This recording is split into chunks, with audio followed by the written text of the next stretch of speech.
ইয়া আইয়াতুহান নাফসুল মুতমাইন্নাহ ইরজিই ইলা রাব্বিকি রাদিয়াতাম মারদিয়াহ ফাদখুলি ফি ইবাদি ওয়াদখুলি জান্নাতি।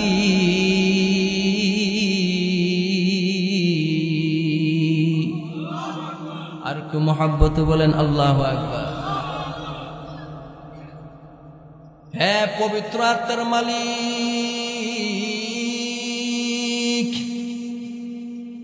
আসো, জলদি করে আসো, আল্লাহর সন্তুষ্টি নিয়ে তুমি জান্নাতে ঢুকো। সুবহানাল্লাহ।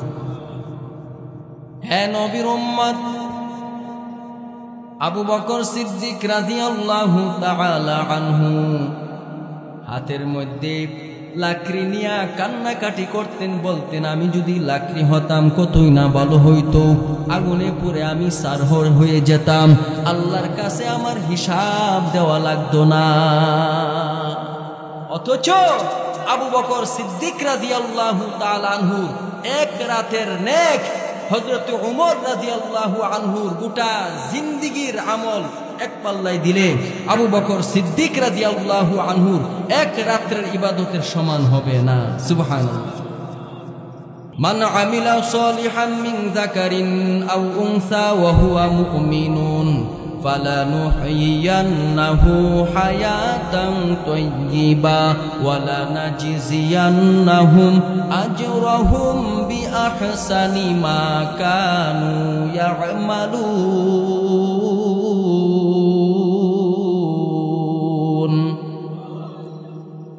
ওরে বান্দা, আল্লাহ পাক রব্বুল আলামিন বলেন, নারী হোক বা পুরুষ হোক, ইমানের সাথে যদি নেক আমল করে, ভালো আমল করে, আল্লাহ পাক রব্বুল আলামিন তাকে দুইটা পুরস্কার দান করবেন। এক নম্বর পুরস্কার আমার আল্লাহ তার জীবনটাকে উত্তম জীবন বানায়া দিবেন, আল্লাহ পাক রব্বুল আলামিন তাকে পবিত্র জীবন দান করে দিবেন। দুই নম্বর আমার আল্লাহ তাকে জান্নাত দান করে দিবে। কিসের বিনিময়ে? ইমানের সাথে যদি বান্দা নেক আমল করে, নেক আমলের বিনিময়ে আল্লাহ তাআলা পবিত্র জীবন দান করবেন, যেই জীবনের মধ্যে কোনো দুর্নীতি থাকবে না, কলঙ্ক থাকবে না। আল্লাহ পাক উত্তম পবিত্র জীবন দান করবে। হায়াত দুই প্রকার, পবিত্র হায়াত আর হইল কি অপবিত্র হায়াত। আল্লাহ বলে, বান্দারে দুনিয়া থেকে কবরে আসার আগে আগেই আমি আল্লাহ ঘোষণা করে দিব, তোর জীবন পবিত্র। পবিত্র জীবন নিয়ে যখন কবরে আসবি, কবর হয়ে যাবে পবিত্র, হাসরের ময়দানে উঠবি, কোনো চিন্তা নেই। আল্লাহু আকবার বলে, মান আমিলা সালিহাম মিন যাকারিন আও উনসা ওয়া হুয়া মুমিনুন ফালানুহয়িয়ান্নাহু হায়াতান তাইয়্যিবা ওয়া লানাজজিয়ান্নাহুম আজরাহুম বিআহসানি মা কানু ইয়া'মালুন।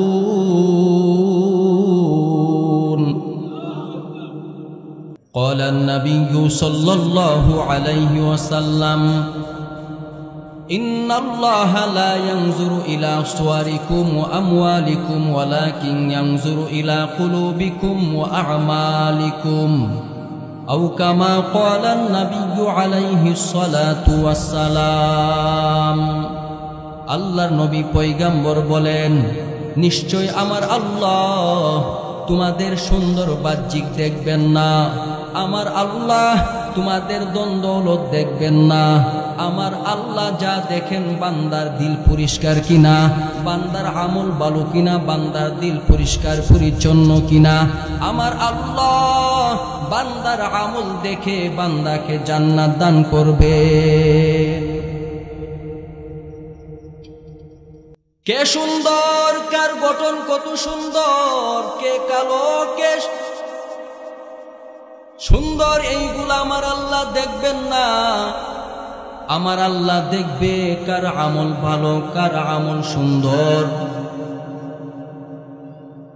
এরে নবীর উম্মত, আমরা তো দেখি বাহ্যিক, বাহ্যিক দেখে আমরা মানুষকে ডাকি, দেখি না। অন্ধ বেচারা যাইতেছে, আমরা ডাক দেই, হে অন্ধ এদিকে আয়, বলে কিনা। ল্যাংরাকে আমরা লুলা বলে ডাক দেই, আপনি যে ব্যঙ্গ করে ডাক দিলেন কালো মানুষকে, হে কাল্লা এদিকে আই, কবিরা গুনাহ করলেন। কি গুনাহ? কথা বলেন। ব্যঙ্গ করে ডাকলেন, লুলা বলে ডাকলেন, অন্ধ বলে ডাকলেন, কাল্লা বলে ডাকলেন, আপনি কবিরা গুনাহ করলেন। কখনো আমরা এইভাবে মানুষকে ডাকবো না। পারবো না ইনশাল্লাহ? এই সবকটা নিতে পারবেন না? অন্ধ বেচারা, অন্ধ বলে ডাক দিলাম, মনে কষ্ট যাবে কিনা? ল্যাংড়া হওয়ার কারণে লুলা বলে ডাক দিলাম, মনে কষ্ট যাবে কিনা? আমরা তো মানুষের বাহ্যিক দেখে ফয়সালা করি, আমার আল্লাহ বাহ্যিক দেখে ফয়সালা করবেন না। আমার আল্লাহ দেখবে বান্দার দিল কতটুকু পরিষ্কার ছিল, বান্দার আমল কতটুকু ভালো ছিল। বান্দার আমল যদি সুন্দর হয়, আল্লাহ পাক রব্বুল আলামিন সুন্দর আমল দেখে চিরস্থায়ী সুখের জায়গা জান্নাত বান্দাকে দান করে দিবে। গোটা দুনিয়া কয়েক হাজার বার বিক্রি করবেন, আল্লাহর জান্নাতের আধার জায়গা কোনদিন কিনতে পারবেন না। সেই জান্নাতে যাইতে রাজি আছেন? ভাইয়েরা আমার, আবু বকর সিদ্দিক রাদিয়াল্লাহু তাআলা আনহুর অন্তর কত সুন্দর ছিল। সিদ্দিক আকবর রাদিয়াল্লাহু তাআলা আনহুর আমল কত সুন্দর ছিল। এরপরও আবু বকর সিদ্দিক রাদিয়াল্লাহু তাআলা আনহু জান্নাতুল বাকিতে গিয়ে কান্নাকাটি করে, কান্নার আওয়াজ শুনে সাহাবায়ে কেরাম বললেন, হে আবু বকর, জান্নাতের টিকেট তোমার হাতে, এরপরও তুমি কেন কান্নাকাটি করো? আবু বকর সিদ্দিক রাদিয়াল্লাহু তাআলা আনহু বলেন, এই গোরস্থানে আমার কত বন্ধুরা কত নেক আমল নিয়ে শুয়ে আছে, আমি আবু বকরের তেমন কোনো নেক আমল নাই। আমি আবু বকর কি নিয়ে কবরে যাব, না জানি কবর জাহান্নামের গাটি হয়ে যা। অথচ আবু বকর সিদ্দিক রাদিয়াল্লাহু তাআলা আনহুর আমল এত সুন্দর, মরণের সময় আত্মা পবিত্র হওয়ার কারণে গায়বী আওয়াজ, আয়াতের আওয়াজ, ইয়া আইয়াতুহান নাফসুল মুতমাইন্নাহ ইরজিই ইলা রাব্বিকি রাদিয়াতাম মারদিয়াহ ফাদখুলি ফি ইবাদি ওয়াদখুলি জান্নাতি। আল্লাহু আকবার। মরণের সময় এই আয়াতের তেলাওয়াতের আওয়াজ আসতেছে, সুবহানাল্লাহ। ইয়া আইয়াতুহান নাফসুল মুতমাইন্নাহ ইরজিই ইলা রাব্বিকি রাদিয়াতাম মারদিয়াহ ফাদখুলি ফি ইবাদি ওয়াদখুলি জান্নাতি।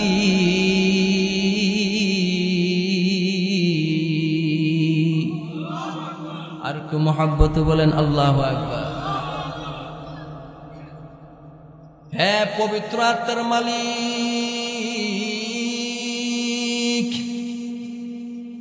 আসো, জলদি করে আসো, আল্লাহর সন্তুষ্টি নিয়ে তুমি জান্নাতে ঢুকো। সুবহানাল্লাহ।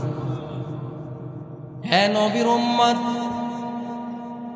আবু বকর সিদ্দিক রাদিয়াল্লাহু তাআলা আনহু হাতের মধ্যে লাকড়ি নিয়ে কান্নাকাটি করতেন, বলতেন, আমি যদি লাকড়ি হতাম কতই না ভালো হইতো, আগুনে পুড়ে আমি সারহর হয়ে যেতাম, আল্লাহর কাছে আমার হিসাব দেওয়া লাগতো না।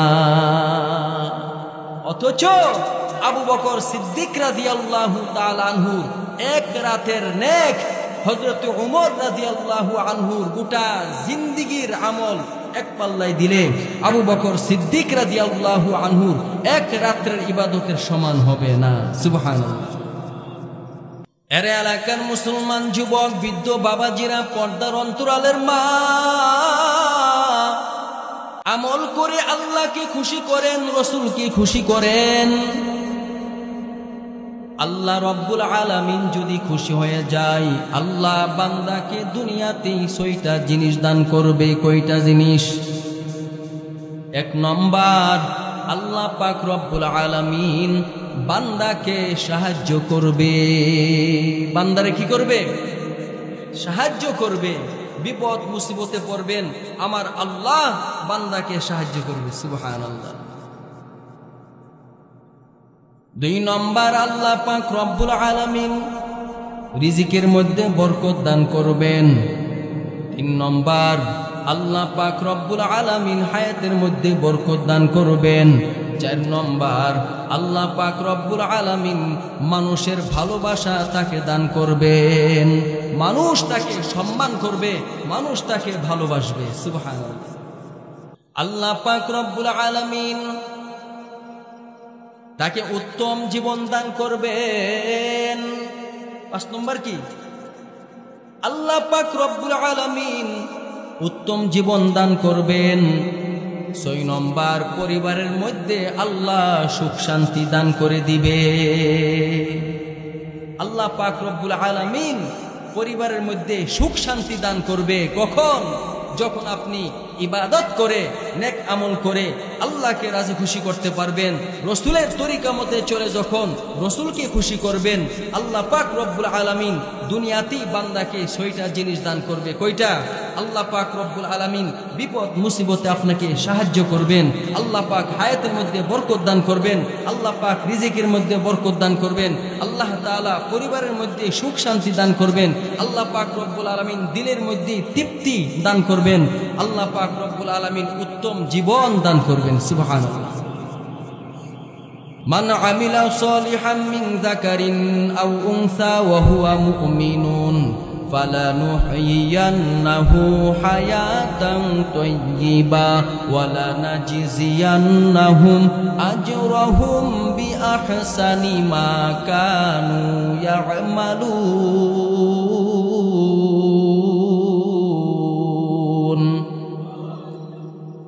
ওরে বান্দা, আল্লাহ পাক রব্বুল আলামিন বলেন, নারী হোক বা পুরুষ হোক, ইমানের সাথে যদি নেক আমল করে, ভালো আমল করে, আল্লাহ পাক রব্বুল আলামিন তাকে 2টা পুরস্কার দান করবেন।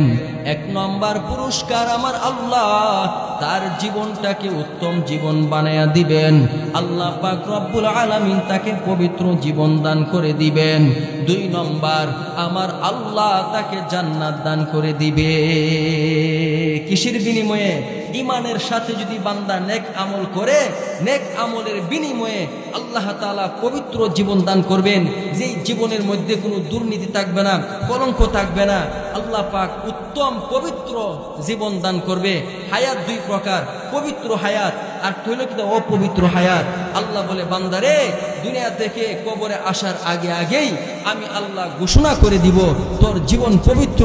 পবিত্র জীবন নিয়ে যখন কবরে আসবি, কবর হয়ে যাবে পবিত্র, হাসরের ময়দানে উঠবি, কোনো চিন্তা নাই। আল্লাহু আকবার বলে, মান আমিলা সালিহাম মিন যাকারিন আও উনসা ওয়া হুয়া মুমিনুন ফালানুহয়িয়ান্নাহু হায়াতান তাইয়্যিবা ওয়া লানাজজিয়ান্নাহুম আজরাহুম বিআহসানি মা কানু ইয়া'মালুন।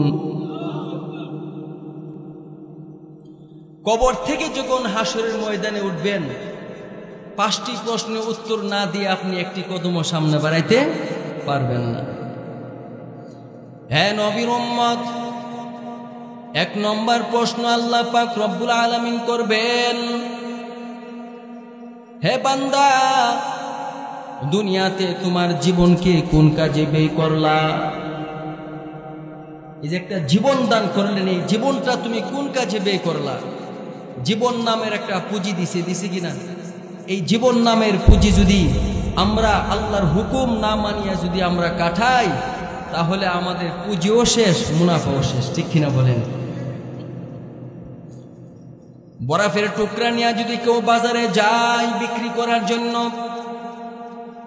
রাস্তার মধ্যে গান শুনতে শুনতে বরফের টুকরা যদি গলায় ফেলে, বলেন তো পুঁজিও শেষ, মুনাফাও শেষ। ঠিক কিনা?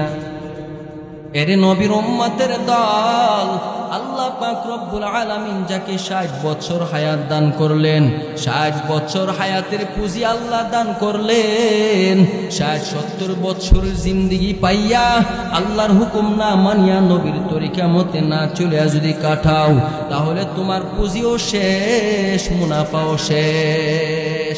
হাসরের ময়দানে কিছুই পাইবা না, ঠিক কিনা বলেন? আল্লাহ বলবে, বান্দারে আমি আল্লাহ তোমার এমন একটা জীবন দান করেছিলাম, একসময় আমাদের অস্তিত্ব ছিল না, আমার নামগন্ধ কিছুই ছিল না, আমি আল্লাহ তোমাকে মায়ের পেটে এত সুন্দর দেহ দিয়া, এত সুন্দর বুড়ি দিয়া, এত সুন্দর চেহারা দিয়া, এত সুন্দর চক্ষু দিয়া আমি আল্লাহ তোমাকে বানাইলাম। এরপরে দুনিয়ার জগতে তোমাকে তিলে তিলে তিলে তিলে আস্তে আস্তে বড় করলাম। আমি আল্লাহ এত কিছু নিয়ামত দান করলাম, জীবন দান করলাম। এই জীবনটা আমি আল্লাহর পক্ষ থেকে দেওয়া তোমার প্রতি নিয়ামত ছিল, এই জীবনটা তুমি কোন কাজে ব্যয় করলা? বলেন তো। আল্লাহ পাক যে এত সুন্দর চক্ষু দিলেন, পৃথিবীর কোন বাজারে এরকম চক্ষু কিনতে পাওয়া যাবে? নরসিংদীর বাজারে আছে মনে হয়। হাত পাওয়া যাবে, পা পাওয়া যাবে। আল্লাহ পাক রব্বুল আলামিন অঙ্গ প্রত্যঙ্গ দান করলেন, আল্লাহ পাক দান করেছেন। আল্লাহ পাক বলবে, আমি তোমাকে একটা জীবন দান করেছিলাম, এই জীবনকে তুমি দুনিয়াতে কোন কাজে ব্যয় করেছো?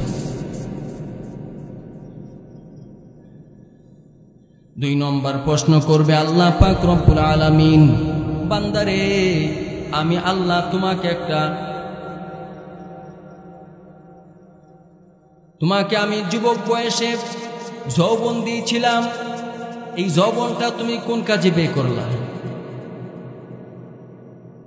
যৌবনকালে যদি ইবাদত করে, 5 ওয়াক্ত নামাজ পড়ে, আওয়াবিন চাষ্ট পড়ে, তাহাজ্জুদের নামাজ আদায় করে, যখন বান্দা বুড়া হয়ে যাবে, দুর্বল হয়ে যাবে, তখন আর তাহাজ্জুদের নামাজ পড়তে পারলো না, চাষ্টের নামাজ পড়তে পারলো না, আওয়াবিনের নামাজ পড়তে পারলো না, 5 ওয়াক্ত নামাজ সঠিকভাবে পড়তে পারলো না, দুর্বল হওয়ার কারণে আল্লাহ পাক রব্বুল আলামিন ফেরেশতাকে বলবে, ও ফেরেশতার দল, যৌবনকালে সে ইবাদত করছে, এখন সে বৃদ্ধ হওয়ার কারণে, দুর্বল হওয়ার কারণে সে ইবাদত করতে পারে না, যৌবনকালের ইবাদতের সওয়াব তার আমলনামায় দান করে দাও।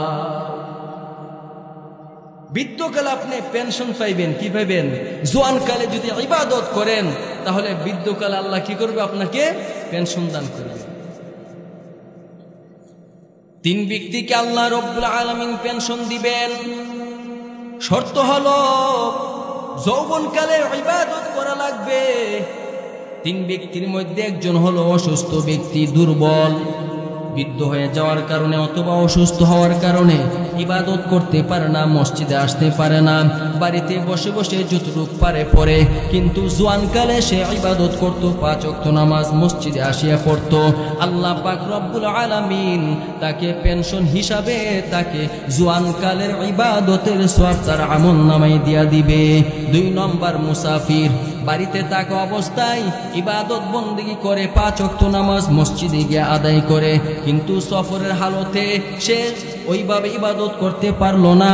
আল্লাহ পাক রব্বুল আলামিন মুসাফিরের আমলনামায় বাড়িতে থাকা অবস্থায় যেই পরিমাণে ইবাদত করত, ওই পরিমাণ সওয়াব দিয়া দিবে।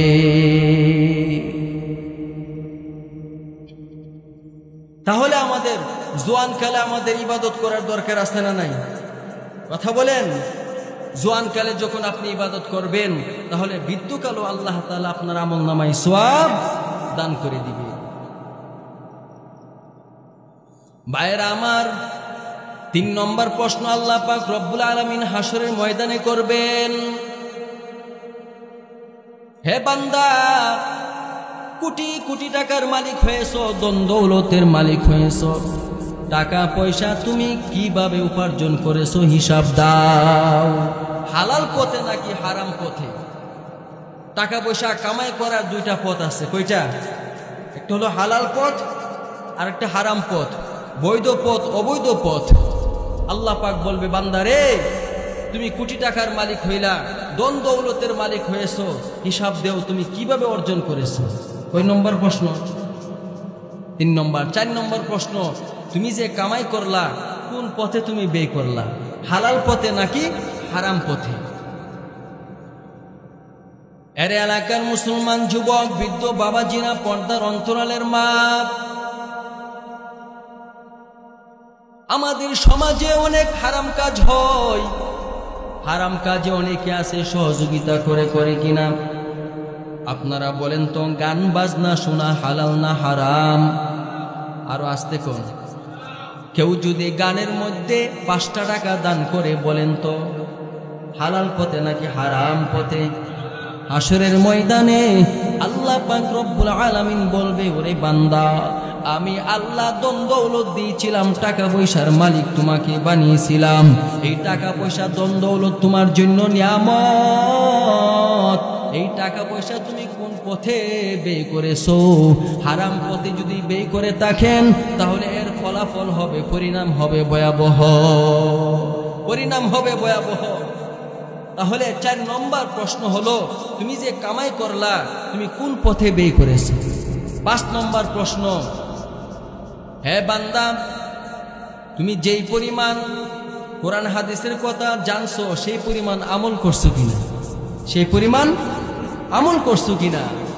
অনেক সময় দেখা যায় পরিবেশের কারণে আমরা আমল করতে পারি না, ঠিক কিনা? ঠিক কিনা বলেন?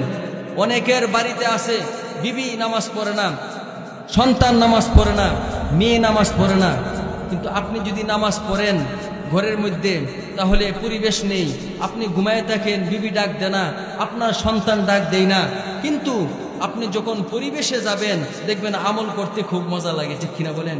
মসজিদের পরিবেশ আমলের পরিবেশ, হ্যাঁ, চরমুনার মাঠ আমলের পরিবেশ, এবং ওয়াজের ময়দান আমলের পরিবেশ। আপনি যখন আমলের পরিবেশে থাকবেন তখন আমল করতে ভালো লাগে, ঠিক কিনা বলেন? এই জন্য আমার ঘরকে পরিবেশ বানাই, আমি আমার বিবিকে নামাজি বানাই, আমি আমার সন্তানকে নামাজি বানাই, আমি আমার মেয়েকে নামাজি বানাই। আজকে সুন্দর করে লেপ তুষক দিয়ে খাটের মধ্যে আমার সন্তানকে শোয়া দিলাম, ঠিক কিনা বলেন? সন্তানকে বলবে, হ্যাঁ সন্তান, আমার কামের টাকা দিয়া আমি খাট বানাইলাম, এই খাটের মধ্যে তুই ঘুমাস, ফজর নামাজ পড়বি না, তোর এখানে জায়গা নাই। কথা কোন ঠিক কিনা? মা বাবা সন্তানের হক যদি আদায় করে, এই সন্তান মা বাবার হক আদায় করবে। যেই সন্তানের হক মা বাবা আদায় করে না, সেই সন্তান বড় হয়ে মা বাবার হক আদায় করবে না, ঠিক কিনা বলেন?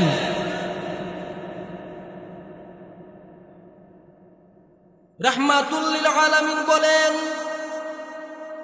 যেই মা বাবা সন্তানের হক আদায় করবে, সন্তান মা বাবার হক আদায় করবে।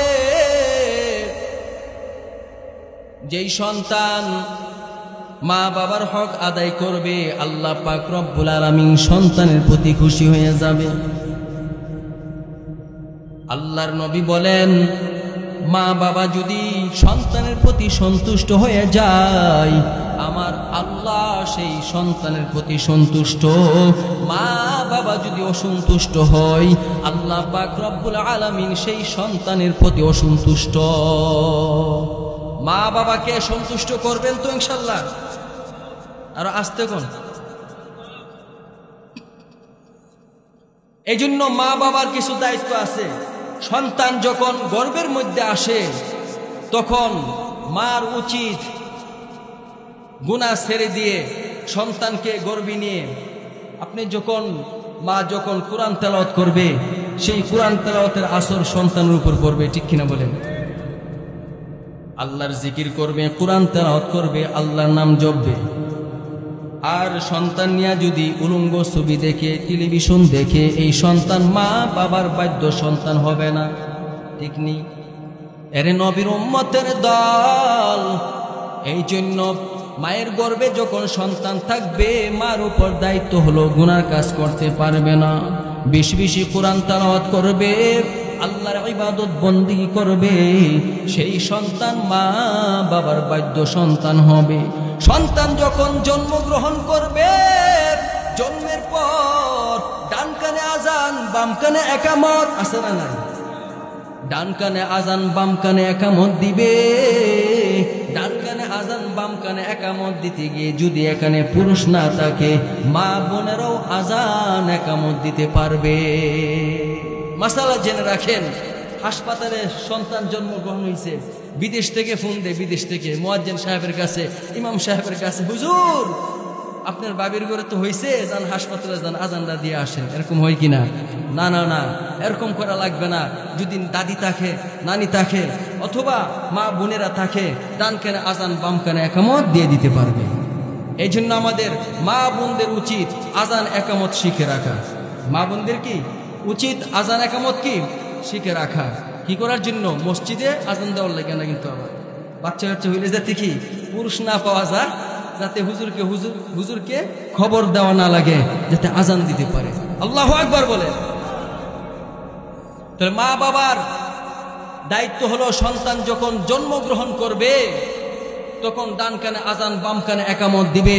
যেই সন্তানের ডান কানে আজান বাম কানে একামত দিবে সেই সন্তানের অন্তরের মধ্যে আল্লাহর নামটা এমনভাবে গেঁথে যাবে, সেই সন্তান কোনোদিন মা বাবার বাধ্য সন্তান হবে, অবাধ্য সন্তান হবে না। সেই সন্তান আলেমদের বিরুদ্ধে কথা বলবে না, কোরআনের বিরুদ্ধে কথা বলবে না, ইসলামের বিরুদ্ধে কথা বলবে না। প্রয়োজনে নবীর পক্ষে স্লোগান দিয়ে জীবনকে উৎসর্গ করে দিবে। কথা বলেন ঠিক কিনা? সন্তান যখন জন্মগ্রহণ করবে ডান কানে আজান বাম কানে একামত দিবে, মা বাবার উপর দায়িত্ব। 7 দিনের দিন যখন হয়ে যাবে আকিকা দিবে, আকিকা মা বাবার উপর দায়িত্ব।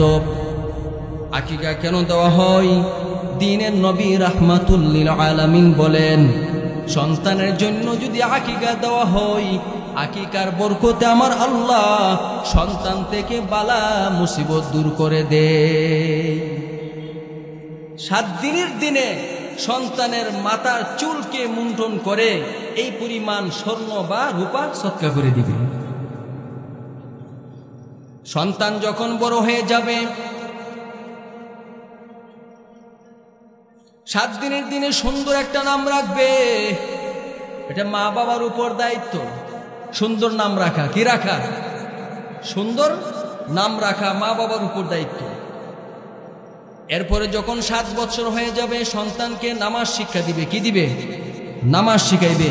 10 বছর হয়ে গেলে সন্তান যদি নামাজ না পড়ে তাহলে তাকে মারতে হবে। কি করতে হবে? শাসন করতে হবে। যখন আপনি 7 বছর থেকে নামাজ শিক্ষা দিবেন, শাসন করে নামাজ পড়াবেন, তখন তার ভিতরে যখন কোরআন ঢুকবে, দিন ঢুকবে, দেখবেন আপনার সাথে খারাপ আচরণ করবে না। কথা বলেন ঠিক কিনা? ভাইয়েরা আমার, এই জন্য মা বাবার দায়িত্ব পালন করার দরকার আছে না নাই? আর একটু জোরে বলেন, আছে না নাই? এই জন্য আমরা আমাদের সন্তানের প্রতি খেয়াল রাখি। আমার সন্তান কি করতেছে? সারাদিন সন্তানের হাতে মোবাইল দিয়ে রাখতেছি, ঠিক কিনা বলেন? সারাটা দিন মোবাইল দিয়ে রাখতেছি। কান্নাকাটি করলে মোবাইল দিয়ে আমরা কান্নার কি আওয়াজ বন্ধ করার চেষ্টা করি, ঠিক কিনা বলেন? মোবাইল দিয়ে কি করি আমরা?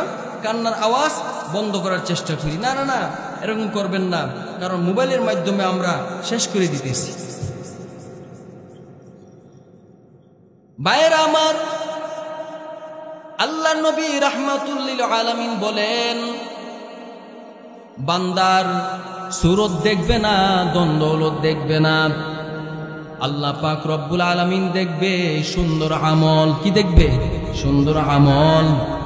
হাশরের ময়দানে আল্লাহ পাক রব্বুল আলামিন বলবে, বান্দারে যেই পরিমাণ ইলম শিখেছো, যেই পরিমাণ কোরআন সুন্নাহর কথা তুমি শুনেছো, ওই পরিমাণ আমল করছো কিনা হিসাব দাও। কিন্তু আমলের জন্য আমাদের পরিবেশ দরকার আছে না নাই? আজকে আমাদের বাড়ি ঘরের পরিবেশ হয়ে গেছে কুফরি পরিবেশ। দেখেন হযরত মূসা আলাইহিস সালাতু ওয়াস সালাম ফেরাউনের কাছে ছিল কিনা? যে কুফরি পরিবেশ। আল্লাহ পাক রব্বুল আলামিন মূসা আলাইহিস সালাতু ওয়াস সালামকে ঈমানের পরিবেশে নিলেন। হযরতে শুআইব আলাইহিস সালাতু ওয়াস সালামের কাছে দীর্ঘ 10 বছর রাখলেন। 10 বছর রাখার পরে আল্লাহ পাক বললেন, হে মূসা, যাও ফেরাউনকে গিয়ে আবার দাওয়াত দাও। সুবহানাল্লাহ। কারণ কুফরি পরিবেশে ছিল। আল্লাহ পাক ঈমানের পরিবেশে নিয়ে ঈমানকে তাজা করে আল্লাহ পাক ফেরাউনের কাছে পাঠাইলেন। অতএব আমরা সুযোগ পাইলে তাবলিগে যাব, সুযোগ পাইলে আমরা মসজিদে এতেকাফে বসবো, সুযোগ পাইলে চরমোনার ময়দানে যাব, সুযোগ পাইলে ইস্তেমার ময়দানে যাব। এইগুলো হচ্ছে ঈমানের পরিবেশ। সুযোগ পাইলে আল্লাহ ওয়ালা নেককার উলামায়ে কেরামদের মজলিসে যাব। আল্লাহু আকবার। রহমতের নবী উদাহরণ দিতে গিয়ে বলেন, উম্মত আল্লাহওয়ালা নেককার উলামায়ে কেরামদের মজলিসে যদি যাও তাহলে আল্লাহওয়ালাদের গ্রাম তোমাদের ভিতরে ঢুকবে। সুবহানাল্লাহ। রহমতের নবী উদাহরণ দিলেন, আতরের দোকানে যদি যাও, আতর যদি তুমি নাও কিনতে চাও, বাতাসে আতরের গ্রাম তোমার নাকের মধ্যে ঢুকিয়ে দিবে, ঠিক নি? এরে নবীর উম্মতের দল, আল্লাহ নবী বলেন কামারের দোকানে গেলে কামার যখন লোহাকে আগুনের মধ্যে দেয়, লোহার দুর্গন্ধ বাতাস তোমার নাকের ভিতরে পৌঁছায়া দিবে। এই জন্য এই যে জান্নাতের পরিবেশে আসলেন, উলামায়ে কেরামদের চেহারা দেখতেছেন। যদি আমি গুনাহগার হয়ে থাকি, আলেম হওয়ার কারণে কোরআনের বরকতে আল্লাহ আপনাদের সগীরা গুনাহ সাথে সাথে মাফ করে দিয়েছে। সুবহানাল্লাহ। গিলে খুশবু ये दर हम्माम रूज़े रसीदाज दोस्ते महबूबे बदस्तम बदू गुफ्तम के मशके या अबरी के अज़बुए दिलावे जे तु मस्तम बगुफ्तामन गिले ना चीज़े बुदम वलीकिन मद्दते बागिल नशस्तम जमाले हम नशीदर मन असर करद वगरना हम हुमा खाकम के हस्ताम। আল্লামা শেখ সাদি রহমাতুল্লাহি আলাইহি একদিন গোসলখানার ভিতরে ঢুকলেন। গোসলখানার ভিতরে ঢুকে দেখে সুন্দর ঘ্রাণ পাওয়া যায়। ডান দিকে তাকাই, বাম দিকে তাকাই, কিছুই নজরে পড়ে না। হঠাৎ করে একটা মাটির চাকা নজরে পড়ে গেল। মাটির চাকা হাতে নিয়ে নাকের কাছে ঘ্রাণ নিয়ে দেখে মাটি থেকে ঘ্রাণ পাওয়া যায়। আল্লামা শেখ সাদি রহমাতুল্লাহি আলাইহি মাটিকে ডাক দেয়া বলে, আরে মাটি, তুই কি মেশকে আম্বর নাকি আতরদানি? কেন তোর ভিতর থেকে এত সুন্দর ঘ্রাণ পাওয়া যায়? মাটি জবাব দে, গিলে খুশবু ये दर हम्माम रूज़े रसीदाज दस्ते महबूबे बदस्तम बदू गुफ्तम के मशके या अबरी के अज़बुए दिलावे जे तु मस्तम बगुफ्तामन गिले ना चीज़े बुदम वलीकिन मद्दते बागिल नशस्तम जमाले हम नशीदर मन असर करद वगरना हम हुमा खाकम के हस्ताम। মাটি জবাব দে, না না না, আমি আতরদানিও না, আমি মেশকাম্বরও না, আমি মাটি। কিছুদিন ফুলের বাগানে ছিলাম, ফুল গাছের সংস্রবে ছিলাম। ফুল গাছের সংস্রবে থাকার কারণে ফুলের ঘ্রাণ আমার ভিতরে চলে আসছে। আল্লাহু আকবার। মাটি যদি ফুলের বাগানে থাকার কারণে, ফুলের সোহবতে থাকার কারণে মাটির ভিতরে ফুলের ঘ্রাণ যেতে পারে, আমি আপনি যদি আল্লাহওয়ালাদের সোহবতে থাকতে পারি, আল্লাহওয়ালাদের ঘ্রাণ আপনার আমার অন্তরে ঢুকতে পারে কি পারে না? কথা বলেন। ইয়া আইয়ুহাল্লাযীনা আমানুত্তাকুল্লাহ ওয়া কুনু মা'আস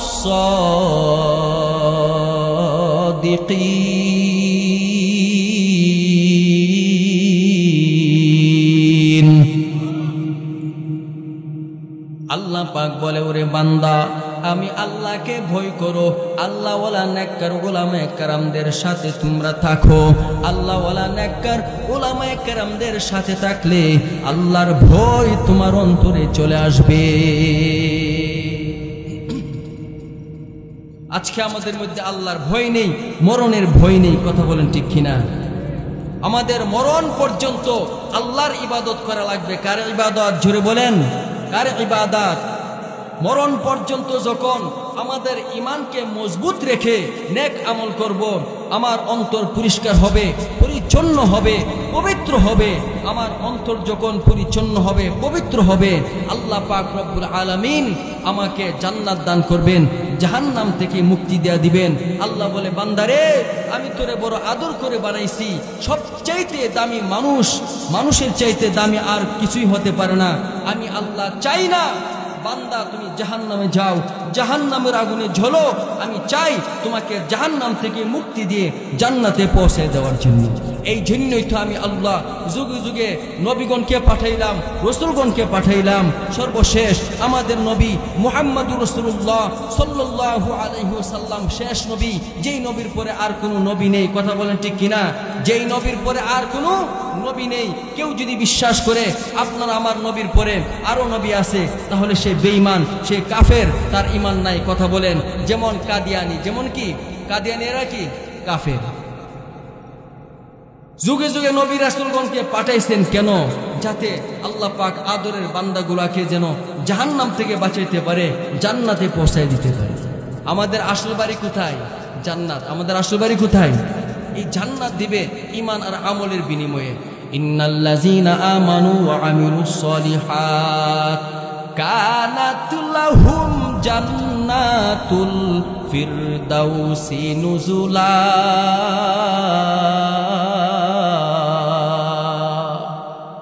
আল্লাহ বলে, ঈমান আর আমলের বিনিময়ে আমি আল্লাহ জান্নাত দান করে দিব।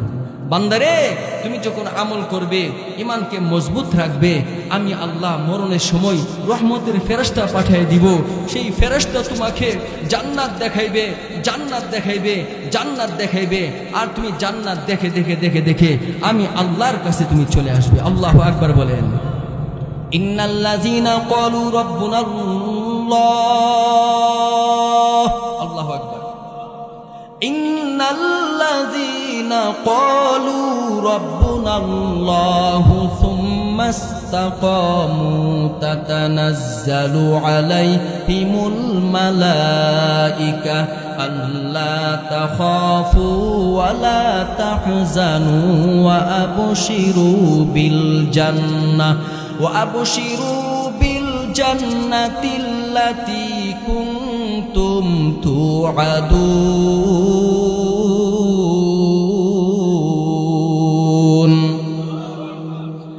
আল্লাহ পাক বলে, বান্দা আমি আল্লাহকে রব বলে স্বীকার করার পর সব সময় যখন ইবাদতের মধ্যে ব্যস্ত থাকবে, আমি আল্লাহর ইবাদত বন্দেগী করবে, মরণের সময় শয়তান আসবে তোমার ঈমানটা নষ্ট করার জন্য। যাদের আব্বা আম্মা দুনিয়াতে নাই, মা বাবার আকৃতি ধারণ করে শয়তান এসে বলবে, ও সন্তান, আমি তোমার বাবা, আমি তোমার মা, আমি তো ইসলাম ধর্ম গ্রহণ করেছিলাম, ঈমান আনার কারণে আজকে আমি মৃত্যুর পরে জাহান্নামের আগুনে জ্বলতেছি। ও সন্তান, আমি মারা যাওয়ার পরে আমি বাস্তবে দেখেছি ঈমান আনার কারণে জাহান্নামে বড় কষ্টের মধ্যে আছি, তুমি ঈমানকে ছেড়ে দাও। নাউজুবিল্লাহ বলেন। সন্তান মনে মনে ভাববে, হুজুররা তো শুনে শুনে বলছে, ঠিক কিনা বলেন? আর আমার আব্বা আম্মা মৃত্যুর পরে দেখাইয়া কইতাছে, আসলে আব্বা আম্মা না শয়তান। আরো জোরে বলেন, কে? শয়তান। এমন সময় আমার আল্লাহ রহমতের ফেরেশতাগুলাকে ডাক দেয়া বলবে, ও ফেরেশতারা রে, যা যা জলদি করে যা, আমার মুমিন বান্দা 5 ওয়াক্ত নামাজ পড়ছে, 5 ওয়াক্ত নামাজের মধ্যে আমি আল্লাহকে রব বলে ডাক দিছি। আল্লাহু আকবার। আলহামদুলিল্লাহি রাব্বিল আলামিন আর রহমানির রহিম মালিক ইয়াউমিদ্দিন ইয়্যাকা না'বুদু ওয়া ইয়্যাকা নাস্তাঈন ইহদিনাস সিরাতাল মুস্তাকিম সিরাতাল লাযীনা আন'আমতা আলাইহিম গায়রিল মাগযুবি আলাইহিম ওয়ালাদ-দাল্লিন। রুকুর মধ্যে গিয়া সুবহানা রাব্বিয়াল আযীম, সুবহানা রাব্বিয়াল আযীম, সুবহানা রাব্বিয়াল আযীম। সেজদার মধ্যে গিয়া বান্দা বলেছে সুবহানা রাব্বিয়াল আ'লা, সুবহানা রাব্বিয়াল আ'লা, সুবহানা রাব্বিয়াল আ'লা। আমার বান্দা মরণ পর্যন্ত আমি আল্লাহর ইবাদত বন্দেগী করেছে, এই মুহূর্তে দুনিয়া থেকে বিদায় হয়ে যাবে, এমন সময় শয়তান গিয়ে আমার বান্দার ঈমানকে নষ্ট করার জন্য চেষ্টা করতেছে। ও ফেরেশতারা জলদি করে যা, জলদি করে যা, আমার বান্দার কাছে যা। রহমতের ফেরেশতা যখন চলে আসবে মুমিন বান্দার সামনে জান কবজ করার সময়, এমন সময় বান্দা বুঝতে পারবে আসলে মা বাপ না, আসলে এটা শয়তান। আল্লাহু আকবার। সাথী সাথী ফেরেশতাদেরকে ডাক দেয়া বলবে আমার ঈমানটা কি চলে গেছে নাকি? রহমতের ফেরেশতা বলবে না না না, ঈমান চলে যায় নাই, শয়তান আসছিল তোমার ঈমানকে নষ্ট করে দেওয়ার জন্য। কারণ সারা জীবন ভর ইবাদত করলেন, নেক আমল করলেন, মরণের সময় যদি বেঈমান হয়ে মারা যান, সারা জিন্দেগীর ইবাদত কোনো কাজে আসবে না, ঠিক কিনা? আর সারা জীবন আপনি ইবাদত করতে পারেন নাই, কিন্তু ঈমানটা নিয়ে মরতে পারছেন। রাসূল বলেন যাররা পরিমাণ ঈমান নিয়েও যদি বান্দা মরতে পারে, আল্লাহ তাআলা যাররা পরিমাণ ঈমানের বদলতে 10টা দুনিয়ার সমান জান্নাত দান করবে। আল্লাহু আকবার বলেন। কিন্তু ঈমান ছাড়া যদি দুনিয়া থেকে বিদায় হন, নবীর বউ হইলেও জান্নাত পাবে না। ঈমান ছাড়া যদি দুনিয়া থেকে বিদায় হয়ে যা, নবীর সন্তান হলেও কি হবে না? লাভ হবে না, ঠিক কিনা বলেন? নবীজির চাচা আবু তালেব এত মহব্বত করলেন রাসূলকে, ঈমান ছাড়া দুনিয়া থেকে বিদায় হওয়ার কারণে জাহান্নামী, ঠিক কিনা বলেন? লূত আলাইহিস সালামের স্ত্রী ঈমান ছাড়া দুনিয়া থেকে বিদায় হলেন, এই জন্য জাহান্নামী। এই জন্য ঈমান লাগবে, ঈমান হলো মূল ফাউন্ডেশন। কথা বলেন ঠিক কিনা? ইন্নাল্লাযীনা ক্বালু রাব্বুনাল্লাহু সুম্মা ইসতাকামু তাতানাজ্জালু আলাইহিমুল মালায়েকা আল্লা তাখাফু ওয়া লা তাহজানু আবশিরু বিল জান্নাহ ওয়া আবশিরু বিল জান্নাতিল্লাতী কুনতুম তুআদুন।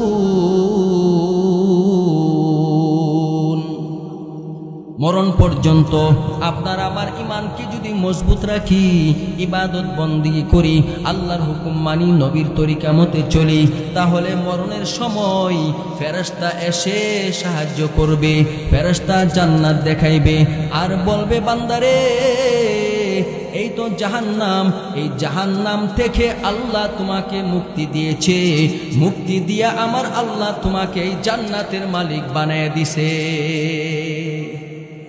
আর বেঈমান কাফের এর সামনে ফেরেশতা এসে বলবে এই যে তোমার জান্নাত ছিল, তুমি আল্লাহর হুকুম মানো নাই, নবীর তরিকা মতে চলো নাই, তুমি যখন বেঈমানি করেছো, আল্লাহর অবাধ্যতা করেছো, এই যে জান্নাত ছিল, জান্নাত বাতিল হয়ে গেছে, তোমার ঠিকানা এই যে জাহান্নাম। নাউজুবিল্লাহ বলে।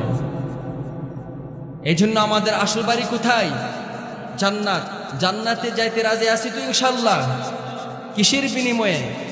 ঈমান আর আমলের বিনিময়ে। আমলের মধ্যে সবচেয়ে দামি আমল হচ্ছে নামাজ। সবচেয়ে দামি আমল কি? নামাজ। 5 ওয়াক্ত নামাজ পড়বেন।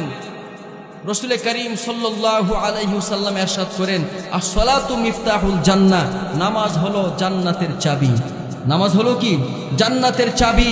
হে দুনিয়ার মানুষ যারা নামাজ পড়ো না, তোমরা যেন এই কথা বলতে চাও রাসূল আমাদেরকে জান্নাতের চাবি দিতে চাই, আমি নিতে রাজি না, ঠিক কিনা বলেন? রাসূল আমাদেরকে জান্নাতের চাবি দিতে চাই, আমরা নিতে রাজি না। আমার মতো কপাল পুরা মানুষ এই জগতে নাই, ঠিক কিনা বলেন? আস-সালাতু মিরাজুল মুমিনিন, নামাজ হলো মুমিনদের মেরাজ। নামাজের মাধ্যমে আল্লাহর সাথে কথাবার্তা হয়। আল্লাহু আকবার বলেন। 5 ওয়াক্ত নামাজ আদায় করব, ফজরের নামাজ সহ ইনশাআল্লাহ, ঠিক কিনা বলেন? কিন্তু এশারের টাইমে যে পরিমাণ মুসল্লি হই, মাগরিবের টাইমে যে পরিমাণ মুসল্লি হই, ফজরের টাইমে এই পরিমাণ মুসল্লি হই না। 5 ওয়াক্ত নামাজ পড়ব তো ইনশাআল্লাহ। ঈমান আর আমলের বিনিময়ে আল্লাহ তাআলা জান্নাত দান করবেন। আল্লাহ পাক যেন মরণের সময় ঈমানটা নিয়ে মরতে পারি, আল্লাহ পাক সকলকে সেই তৌফিকটুকু দান করুন। আল্লাহ পাক এই মাহফিলকে কবুল করুন। ওয়া আখিরু দাওয়ানা আনিল হামদুলিল্লাহি রাব্বিল আলামিন। আসসালামু আলাইকুম ওয়া রাহমাতুল্লাহি ওয়া বারাকাতুহু।